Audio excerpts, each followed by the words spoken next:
dhalatay dalka Faransiiska oo ahayd haweeneyda ugu da'da weyn qaaradda Yurub ayaa ka badbaaday fayraska corona maalmo uun ka hor sanad guuradeedii 117. Lucy Rondon oo naanaysteedu tahay Sister Andre ayaa fayraska laga helay 16 bisha January balse ma aysan qabin wax calaamadaha cudurka ah. Waxay warbaahinta maxalliga ah u sheegtay in xitaa aysan dareemin inay qabto fayraska.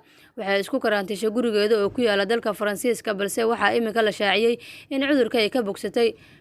Lucy Rondon oo ah haweeney indhoole ah ayaa waxa ay ku socotaa baaskiilka dadka naafada isla markaana waxay imika isku diyaarinaysaa inay u dabaaldegto dhalashadeedii maalinta Khamiista ah. Aad ayay u nasiib badan tahay ayuu yiri David Leva oo ah afhayeenka xarunta lagu xanaaneeyo dadka waayeelada waxa uu sida u sheegay wargeyska Far Martin. Wuxuu intaa ku daray in aysan weydiin caafimaadkeeda balse ay weydiisay waxa ay tahay inay samayso ma muujin wax cabsi ah oo ay cudurka ka baqayso. Dhanka kale waxay aad ugu walaacsaneyd dadka la degan goobta lagu xanaaneeyo ayuu yiri David.